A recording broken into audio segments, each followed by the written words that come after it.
Welcome to the Deep Focus podcast. My name's Rusty. This is my friend Bailey. Hello. Today, our first movie we're covering is The Good, the Bad, and the Ugly. Directed by Sergio Leone, I think. You probably butchered the name, but that's fine.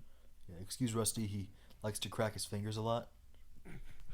Alright, so if you've never seen this movie, we highly recommend you do. It's really good. Basically, we're going to start off by giving you a little rundown of the plot without spoiling anything. So basically, Good, the Bad, and the Ugly follows three dudes, and they're all titled Yes. with their morality. You've got Clint Eastwood's character, the Good. His name's Blondie. And then you've got Tuco. He's a bandit. He likes to eat and shoot people. And then you've got the Bad, and he's basically does the same thing. He likes to shoot people, less eating. Everyone likes to eat and shoot, don't they? Okay. And these three go on a little adventure, mostly because they hear about this one guy, what is it, Bill Carson, who knows of the location of this big treasure in this guy's grave, and that's pretty much the movie. Yeah, it's basically these three guys all going after money, and you never know who you don't know who's gonna win in the end. Yeah. So starting off, a little spoiler-free review stuff. This movie's really good at keeping tension. It uses silence to its advantage a lot. You've got these long moments where it's like before shootouts where there's dead silence and you don't know what's gonna happen. He really uses the silence of some scenarios to his advantage, and it's really smart. For its time, how it's shot and how it's directed, it's really, really, really ahead of its time, and you can see why it's so famous because of that. And let me just say, the first shot of the movie is absolutely hilarious. Yeah, it's this funky looking white dude. It's hilarious. I'm sorry, there's nothing else I can say about it. You just need to watch the film, okay? Yeah. That's it. So, really, and obviously, if you've probably heard the soundtrack. If you haven't heard the soundtrack, you don't live in America.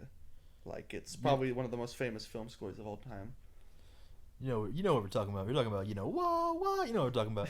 Get out of here. Like, it's one of those things that you hear all the time because it kind of just like, it kind of like breathes what westerns were at the time. It's like the full culmination of that style of film, and it's really something wonderful to hear. Probably one of my favorite film scores of all time. It amplifies the experience by probably about tenfold, honestly. Yeah, because like there's a lot of shots where it's just bland scenery, and you hear wah wah wah, and it's like it is a bit overdone sometimes, but that's just my opinion. Yeah. But really, ending off with the spoiler-free stuff, I would say definitely watch, for sure. So yeah, if you don't want to get spoiled, now's the time to stop. Or if you're a normal person who's seen the movie like everyone else on the planet, yeah, then go ahead and continue listening. And so, first off, I'm gonna start off. I'm sorry, but I'm taking authority from him, and we get the bad guy, not the bad guy, but the bad. You know what I'm saying? Anyway, Angel Eyes. So his first scene, it is one of my favorite scenes. It has probably some of the best cinematography in the film. It's also really dark. It's dark. He kills a family. Yeah, he comes in, and it really sets the tone of his character and how he's supposed to be the scary one, because he comes in and he's asking this father about money, and you're already shown from the beginning that this father is not a very wealthy guy. He's got a poor family. He's got a son that's working on the fields, and he threatens him, and he says he's been paid to kill him. And you get a pretty important part about his character, where if he is given a job, he goes through it. So he kills the father, and his son tries to avenge him and is also shot dead. And it's really dark, and I feel like it really works for setting the tone of the character, because throughout the film he just gets even more repulsive. Yeah, and also the bad Angel Eyes. He eats food off of a knife. If that is not the most badass thing you can do, I have no idea what it is. Like maybe eating an apple with a knife. Like that's pretty badass. Yeah. And the music, like once again, the music, it can be so tense at points. You're gripping your seat here. You're nearly crapping your pants. I can't say the S word. This is a family podcast here. Okay, okay. So one thing we do have to mention that we noticed throughout this whole movie is that the audio dubbing is atrocious. It is the worst. Oh my god. So like there'll be whole sentences said and someone's lip is still moving. Like I don't know if it was like that when it first came out or if it was a mistake made when they re-released it, but it's really noticeable and it can really take you out sometimes. And another thing, Clint Eastwood, he's the main character, Blondie. He's supposed to be the super cool, like, badass. But the movie kind of it kind of gives him way too much credit. There's this scene where he's about to be hung, and a cannon is shot into the room, and the room collapses around him, and you look up, and he was standing on a stool about to be hung, but he's suddenly gone, and it makes no logical sense whatsoever. That bitch teleports out of there, basically. And I mean, really, other than that, the movie's pretty grounded, but that was a bit much. Did I say family review? That was a joke. Anyway, so I have in my notes here, Clint Eastwood is a hottie. There's not much else to add to that. But dear God, even today, when he's like, what is he, 90 something? He's pretty old. He is. He is. You should watch some of his other movies, like Gran Torino. It's excellent. He's a racist bastard, but it's excellent. But anyway, about the music again. I'm gonna shut up about the music after this. I promise. But he knows Sergio Leone knows when to put the music in there. He knows when to start it. If there's a moment that's even slightly badass, you're going to hear bum bum bum immediately. It is fantastic. I cannot stress this enough. Listen, at least if you're not going to watch the movie, it's pretty long, honestly. We both seen it before, so upon rewatch, we got somewhat bored. It is a bit of a drag, but yeah. If for the first time it doesn't feel like that. Yeah, if you're watching it for the first time, you're like entranced by it. Another thing is Tuco the Ugly. He was probably my favorite character just because while he's a repulsive dude, like you see him like do horrible things to people. Like there's this scene where he's dragging Clint Eastwood through the desert, and he's basically like starving Clint Eastwood, making him die of thirst, and he washes his feet in water and offers Clint Eastwood the water because Clint Eastwood's there dying. And he dumps the water in front of Clint Eastwood. He does these horrible things. It's not just that, but like he's also probably got the most character development of anyone in the movie. Yeah. Like you meet his brother later on, who basically tells him that he left their family, and there's this really emotional scene, and Clint Eastwood even sees it and feels bad for him. Like Tuco, he's a repulsive person, but the director does a really good job of somewhat making you care about him, and it's really impressive. Another tiny gripe is after that scene in the desert, Clint Eastwood's dragged for like 3 days or so, and his skin's all messed up and stuff, and like he's dying, but then he just takes a nap and he's fine. It was kind of odd, but other than that, they should have had some kind of time card that said like 3 days later, at least 3. Honestly, it would have taken him like months, but whatever. We're gonna go over that. A scene I liked. That's one of the highlights of the movie is a Civil War scene when there's this big battle and they're trying to take this bridge pretty much. I think it was kind of a message that was anti-war because really you see these men all dying and stuff, and the captain is like a drunk and he's telling them, you guys ready for the daily slaughter? It's like he's so accustomed to people dying every day that it's nothing to him, and it kind of highlights the tragedies of war in that sense. The human effect it can have on people. It's pretty intense. I do have one gripe about that scene. There is a sequence that lasts about probably 30 seconds straight where it's non-stop cannons firing. Just shots of cannons going off. It's a bit nauseating. It is nauseating. It is distracting. It is, dare I say, nauseating. Who's to say? But my point is, like, that there are like maybe in total 5 flaws in the movie, and I found 2. Like, that shows how good this film is. So you can't talk about this movie without talking about the final 30 minutes. Oh yeah. Basically, they're getting to the place where this money's been this whole time, and Clint Eastwood has this emotional moment with this dying soldier where he gives him his jacket as a blanket and lets him smoke a cigar. And then, he gets the famous Clint Eastwood poncho that's in every movie. And, he seems suited up for some big finale. Then, Tuco rides off to the graveyard, and you get this really amazing, probably my favorite scene in the whole movie where Tuco's running through the graveyard looking for the money. And, you've got that Ecstasy of Gold, the title of the score is what's playing, and it's, you've heard that everywhere too. It's even on some commercials, and it's just so moving. It's crazy how you can make some rat essentially dig into the dirt for money sound like the most epic thing imaginable. It's really impressive. Speaking of rat, like Sergio Leone, like they're not really caricatures. They're not exaggerated cliches or tropes or anything, but you know who these type of people are in the way that, like, for example, Blondie and Tuco, they're like, I said this during the movie, in my opinion, they're one of cinema's greatest, like, duos of dudes, like, Yeah. and like right up there with, who are some great duos, Rusty? Great duos.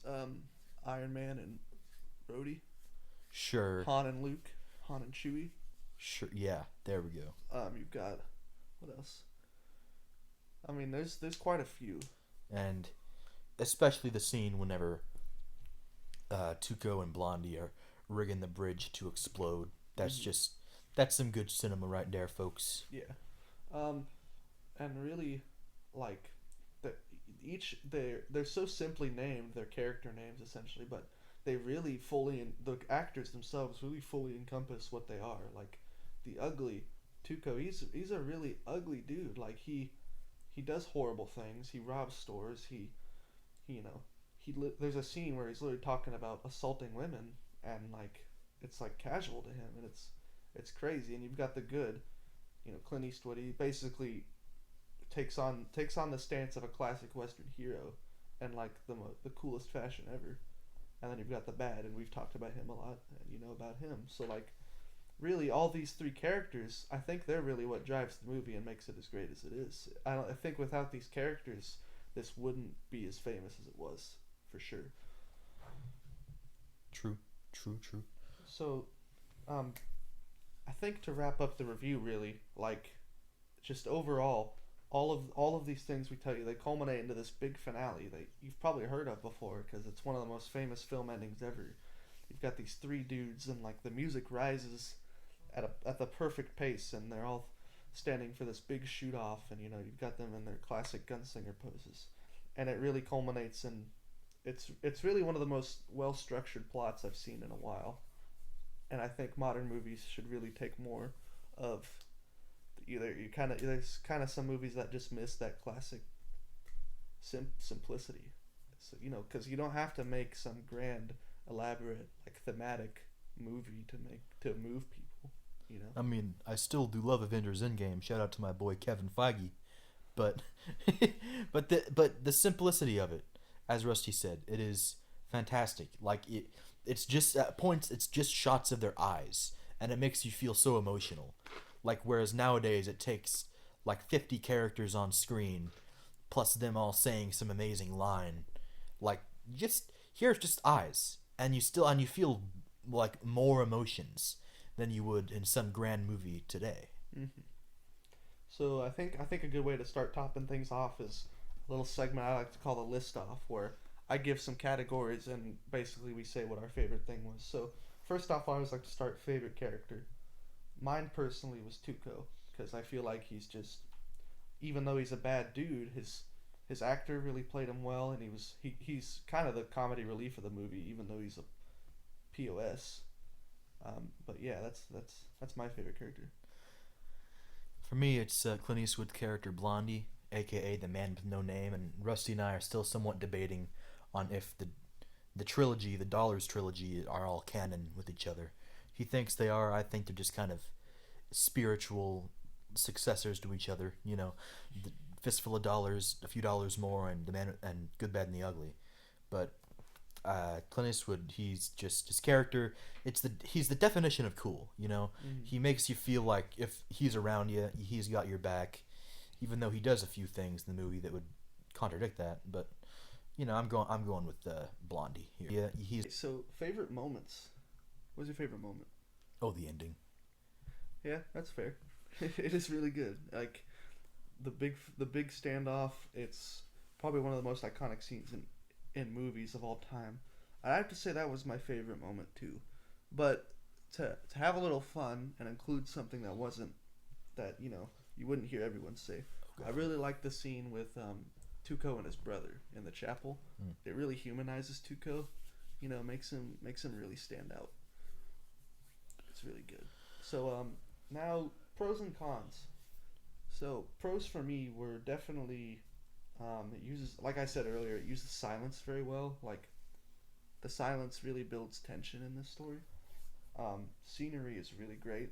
Like shots are good, and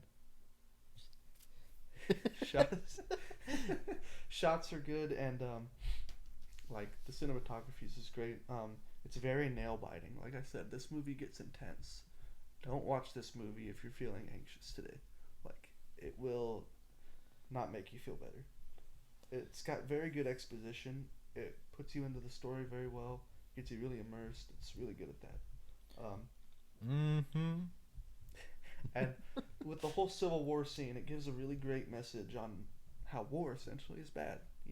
It's just not good for everyone, and it can really hurt people. Cons, I will say it's cons. Like I said, audio dubbing is atrocious. Oh, it sucks. It's so bad. Clint Eastwood kind of being too powerful to the point of where it kind of feels like he can never be in danger sometimes. Rusty says he's a Mary Sue. I believe the correct term for a male is Gary Lou. Correct us, please. Again, horrible dubbing. Horrible dubbing. Goddamn horrible. That's right. But really, other than that, it's a really good movie in my opinion. Yeah, I'd give it a 7.5, 8 out of 10. Yeah, I'd definitely give it an 8 out of 10 for sure. Really good. Really solid. Man, you know what? I'm gonna go ahead and give it 8.5 out of 10. You just want to best me, don't you? I just want to best you. That's right. All right. 8 out of 10 from Rusty and 8.5 from Bailey. And let's plug some stuff. How about that? Advertising. Okay, I'm gonna release a book soon called Genesis 7. You should definitely buy it. Go to my Facebook, Bailey Hartrich, or go to my Instagram at Bailey Hartrich, but there's a dot in between Bailey and Hartrich, and go to Rusty's Instagram for nothing at all. And absolutely nothing. He's writing a script though. Studios, if you hear this, make a movie. He's gonna write it. Also, I'm doing a thing with Mr. Cook. It's called Archive Susan when we're doing a story thing. And I've also written another book called Everything in Between. It's on Amazon. Look it up. Buy it. Buy 12 copies for you and your children and all their children's children. And last but not least, I have another YouTube channel called Bailey Hartrich where I make short films. I'm going to start making them. I haven't yet, but I'm going to start. So as you can see, my friend Bailey's jack of all trades. I am a jack of all trades. Master of none. Master of none. What does that mean? It's in the name. Master of none. He's insulting me. That's really cool. Okay. Oh, no, I'm kidding. His books are really great. He hasn't even read them. Okay. After this, I'm gonna harass him. Don't worry. So, we wrapping it up now. We done? Yep. I'd say that's goodbye. Next episode, we haven't decided yet, but it's probably gonna be something new. Either something new or another classic that. Something new, something blue. Yeah. Something old. We were thinking maybe Soul or Wonder Woman, but we're not sure. I'm gonna try to convince him Soul because it's better, but whatever. Right. You guys have a wonderful day, and thank you for listening. Thank you for listening. Goodbye. And as to say goodbye, I'm just gonna say.